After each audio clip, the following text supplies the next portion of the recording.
Bienvenue dans cette nouvelle vidéo où nous allons comparer deux banques françaises, le Crédit Agricole et Hello Bank.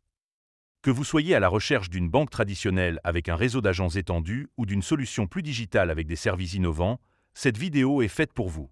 Nous allons examiner à qui chaque banque convient le mieux, leurs avantages, leurs inconvénients, et attribuer une note finale sur 10 à chacune. Enfin, nous déterminerons laquelle des deux sort gagnante de ce comparatif. Mais avant de commencer, petit disclaimer important. Les informations partagées dans cette vidéo sont fournies à titre purement informatif et ne constituent en aucun cas un conseil financier. Je vous encourage vivement à vérifier chaque détail et faire vos propres recherches en complément de cette vidéo. Commençons par le Crédit Agricole.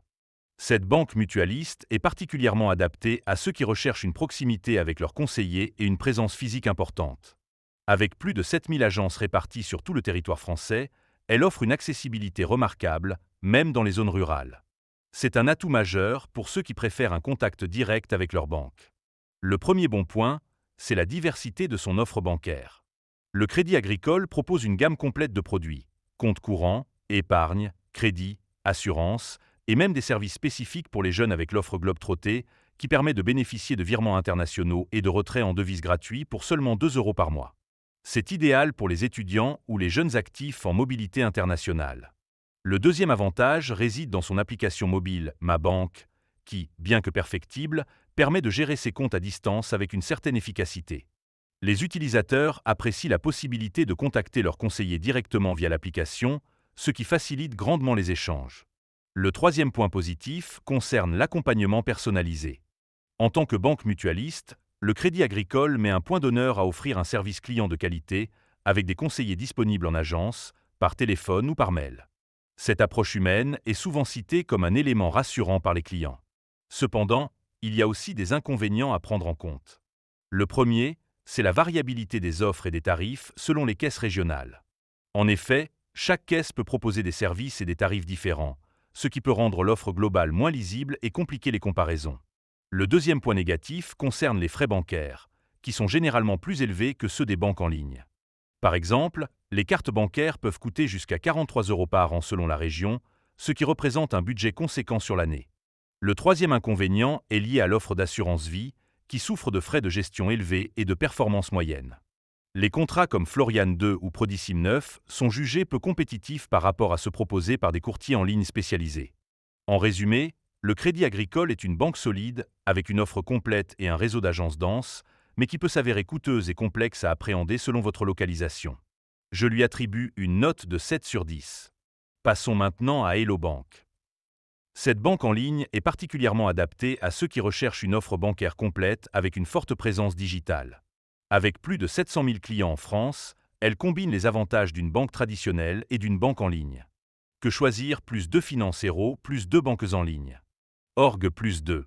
Le premier bon point, c'est la richesse de son offre de produits bancaires. Hello Bank propose une large gamme de comptes courants, d'épargne, de crédit, d'assurance et de services d'investissement. L'offre est particulièrement adaptée aux clients recherchant une gestion bancaire autonome et digitale. Le deuxième avantage concerne l'innovation digitale. L'application mobile Hello Bank est régulièrement mise à jour et offre une expérience utilisateur fluide. Elle permet de gérer ses comptes, de réaliser des virements, de contacter son conseiller et même d'effectuer des opérations boursières en quelques clics. Le troisième point positif est l'accessibilité de l'offre pour les jeunes. Hello Bank propose des offres spécifiques pour les 16 à 17 ans qui sont gratuites et permettent de gérer son argent en toute autonomie, sans risque de découvert. Cependant, Hello Bank présente aussi des inconvénients.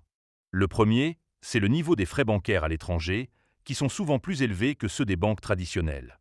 Par exemple, les frais de tenue de compte et les commissions sur les opérations à l'étranger peuvent rapidement s'accumuler.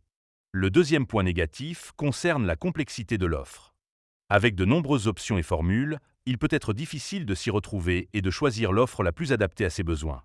Le troisième inconvénient est lié aux frais sur les produits d'investissement, comme le PEA, qui sont relativement élevés. Les frais de transaction, les droits de garde et les frais de gestion peuvent réduire significativement la rentabilité des placements. En conclusion, Hello Bank est une banque innovante, avec une offre complète et une forte présence digitale, mais qui peut s'avérer coûteuse et complexe à appréhender. Je lui attribue une note de 7,5 sur 10. Alors, Laquelle de ces deux banques sort vainqueur de ce duel? Tout dépend de vos priorités. Si vous privilégiez la proximité avec un conseiller et une présence physique importante, le Crédit Agricole est fait pour vous. En revanche, si vous recherchez une offre bancaire complète avec une forte composante digitale, Hello Bank sera plus adapté. Personnellement, je donne un léger avantage à Hello Bank. Pour son innovation digitale et la richesse de son offre, malgré des frais plus élevés. Mais encore une fois, le choix final dépendra de vos besoins spécifiques et de vos préférences personnelles. Merci d'avoir suivi cette vidéo jusqu'au bout. N'hésitez pas à liker, commenter et vous abonner pour ne pas manquer les prochaines comparaisons bancaires. À très bientôt.